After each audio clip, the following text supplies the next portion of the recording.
Hello, how are you doing today? How are you doing this week? I thought I was having a pretty good week. We are deep into our subtraction unit, and I felt it was time to really see how they're doing, give a little formative assessment. Just 8 questions, 2 word problems, and the rest computation. The first clue that something was off was that it took them a really long time to do these 8 questions. Some of them were taking 20, 25, 30 minutes. Something's up with this. Whenever I give an assessment, I can't wait to correct it, to see how they've done, to see what areas I need to go back and reteach or what areas we have mastered. This day was no different. So I was late on a Thursday evening and I went to my desk to correct the papers and was not expecting the result that I got. I have 23 students. Please don't hate me. I don't think it's going to stay at 23, but for now, I'm very thankful for the small group that I have. 5 of my 23 students did very well. They got 80s, 90s, and 100. The rest of my class went all the way from 70s down to 0. I actually have a few students who got none correct. I could feel my eyes start to well up a little bit. I was not expecting things to be so dismal on this little formative assessment. What did we do for our subtraction unit? Before I ever start a unit, I like to step back and think, what are the individual skills that my students are going to need for this unit? And of course, I teach the 9s trick. I know you do too, that whenever you have numbers that are consecutive and the number above is 1 smaller than the number below, the answer will always be 9. So we did this drill over and over again over several days. I had a section on my assessment where I had 4 of these. It was number 4. And I had 4 problems just like this. And there were several students who missed it. Who didn't get it correct. Was not expecting that. That concept has not been compressed. We know 9s have the other trick too. Anything minus 9 is going to be 1 greater than the number above here. So, and I know you teach that to your students too. I even found on Pinterest this little trick. It only works for about 4 problems with the 5s. Have you ever seen this? This is new to me. 11 minus 5. You just add these 2 together and the answer is 6. Look at that. 12 minus 5 is 7. 13 minus 5 is 8. Have you ever seen that? Any little tricks I can teach them are helpful. The other one that I really focus on, and I've done an entire video on this, and I'll have wonderful Stanley link that for you, it's how to subtract with zeros. And this can be a very challenging concept for students. So we spent time, doing that in this special Stanley Matsuda method, which you'll be able to see soon if you haven't already. But what happened? What in the world happened? And so I called my friend Heather Blair, who she used to be our instructional coach, and I just kind of laid out my heart and said, something's wrong. And we had a really good talk, and she said, Deneen, you need to remember that a lot of these students were on Zoom last year.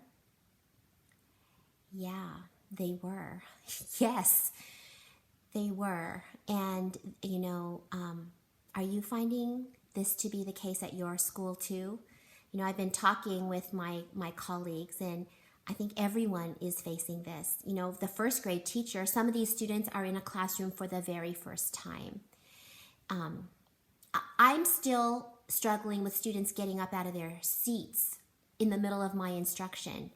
And I was complaining to our music teacher about it this week. He said, Deneen, that's what they did when they were on Zoom. They got up whenever they wanted to. I hope that you have a support system. I know that some of you are in small schools where maybe you're the only teacher or the only one of 2 teachers. And so I want to encourage you that you're not alone. I think we're all facing these issues, these challenges. I'm going to have to stop and go back this next week. I'm going to have to go back. I don't think they understand the concept of regrouping. I really don't. And I didn't think that I needed to reteach that, but I think that they need this year. And so I'm going to spend time on that. I told my friend Heather, I said, you know what? If this takes a week, I'm going to take the time to do this. And she said, Deneen, it might not take a week. It might take more, but this is foundational. If they don't have this concept mastered, it will hurt them all the way along the way. And she's right. So for me to say I'm going to take a week and reteach and master this is unrealistic for me to think about. And I talked to Stanley about it, and he said the same thing. He goes, you need to take as long as this takes. What am I going to do with those 5 students who have mastered this? I've got to get them out of my room. And I am going to. I'm very blessed that I have a high school student who comes to see me. For his TA hour, he comes most days, and he's wonderful, Dylan, and he's going to take my students, those 5, out of the room, and they're going to do enrichment. They're going to do Marcy Cook tiles that the others are not ready yet for, but these need a challenge for that, so that's what they're going to do. And if you don't have a student like I do who comes in, I would be asking a parent. And I know our campuses are largely closed. Yours probably is too. But I have been able to get permission from my admin to have parents come in who are, fully vaccinated and or being tested, and they can come in for, small blocks of time. But I need someone to supervise those students so that I can really focus on those that need the help. It was not easy for me on Friday morning to face my students and tell them, this news. It gave me the smallest little glimpse of what it must be like in battle time when a general has to face his troops and say that we have been defeated. But on that Thursday night, it was just a real, it felt like we just hit a speed bump. And so Friday morning I had to talk to my students and tell them that, that they have done nothing wrong. I think the hardest part for me on Thursday night was, maybe you have this mentality too. I have always told my students, if we take an assessment and you do poorly on it, I will always blame myself for that. I will always take ownership of that I must have not taught them correctly or long enough. And so, that just was screaming in my head, Deneen, you failed. You failed your students. But when I end today, I'm going to bring that around, because I hope you are saying the words in your head that I've been telling you for months and months and months. I pray that's how this will end. So on Thursday night, I started looking, what can I do? What am I going to do? And what I need is time. I need time to go and research other subtraction strategies now. I know I need to get out my little foam pieces and do regrouping with the 1s and the 10s, sticks and units, but I don't have time, right? We need time to explore what we need to do, but we don't have time because those little ones are coming on Monday. They're coming back, eager to learn. So maybe you have experienced something in subtraction that could be helpful to me and my students. And if you have, I would humbly appreciate if you would share that with me in the comment section. Reach out to me, because I need some help. My students need some help. And what was really hard is this week, if you saw my video on the first days of school, you learned about my little student who came to our meet and greet before we even had our first day of school, and she shared with me her heart of math and what a scary thing math is for her and how she doesn't like it. She told me this week, she told me, you know what, Mrs. Matsuda, I I don't like it yet, but I don't hate it as much. That was huge for me. I thought things were going, look at the picture. This is what she gave me. Like, we're holding hands. We're going on an adventure together. I even did have my hair up in a bun that night, ironically. Did I fail her? I don't think so. I hope not. But let me show you one of the things that we did this week as one of our subtraction activities. If you're looking for alternative to worksheet subtraction activities, here's a way to get your students to do some subtraction practice in the form of a game that they really enjoy. It comes to us from the Boxcar and One-Eyed Jack people. And so you'll need cards. You'll need cards 0 through 9.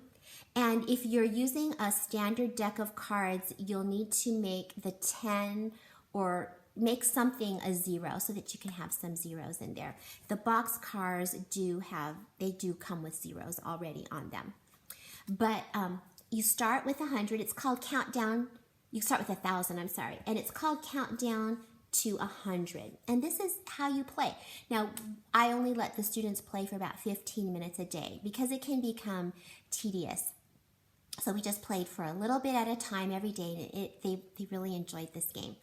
So each student writes down 1,000 on a piece of paper, and then you have a little common stack of cards like this. And so it's my turn, and the first card I pick, I'm going to put, and this is a 5, I'm going to put in the tens place.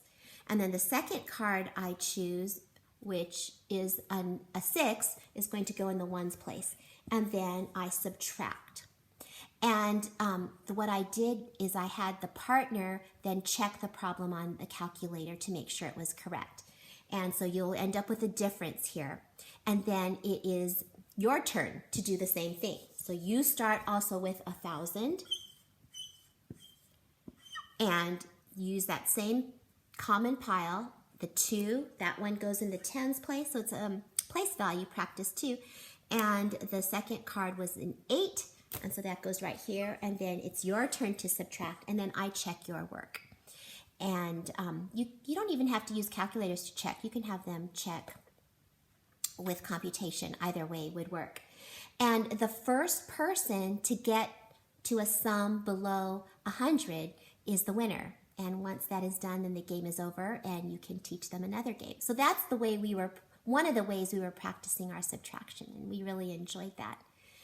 But still, we have not mastered subtraction. You know, on that Thursday,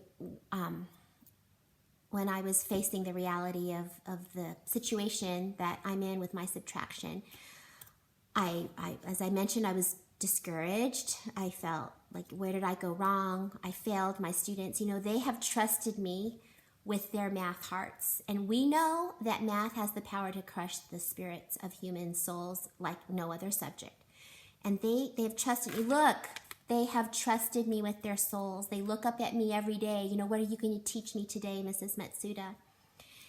And I sat back in my chair and I looked over to my right. I'm very blessed to have a piano in my room. I'm a very simple pianist. I can't play anything fancy, but my mom was right. I hated practicing when I was a little girl, hated it. But she told me, one day, Deneen, you're going to appreciate and love this. And she was 100% right, because I can go to the piano and I can play something and it soothes me. It fills my soul. And as I looked over that way to the piano, I saw my bulletin board, my failure bulletin board, which I don't know that I'm going to take it down this year. I want to do a video for you on my failure bulletin board. It's a bulletin board full of failures.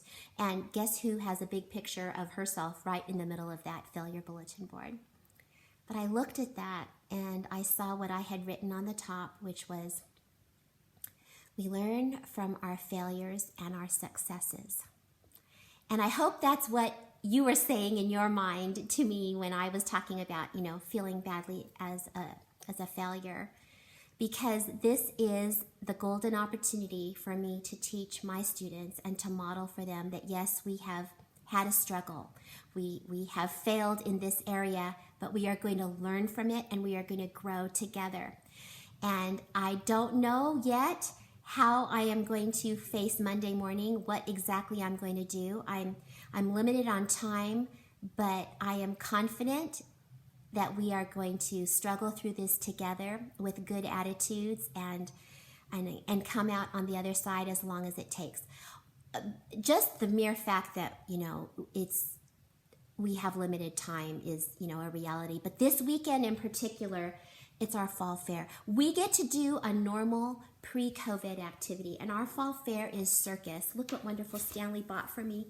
He bought me a circus master coat. I'm going to be like a circus master at my dunk booth. Look at this. And then Corey's dad, can you see it has buttons all the way down?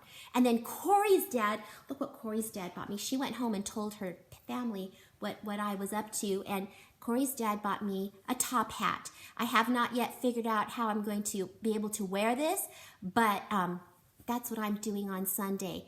And in the meantime, I've got to figure out what I'm going to do with subtraction. So if you have any ideas, I'd really appreciate your suggestion. So I don't know what I'm going to talk about with you next week. Hopefully it's going to be a way out of our pit of subtraction, but I look forward to spending time with you together again next week. And if you are in a place where you are struggling, maybe your students have hit a speed bump like mine, let us stand together and give each other courage. And remember that you are a math person, I'm a math person, and we are enough. Even when we don't feel like it, we're enough, and we're going to make it together. Goodbye.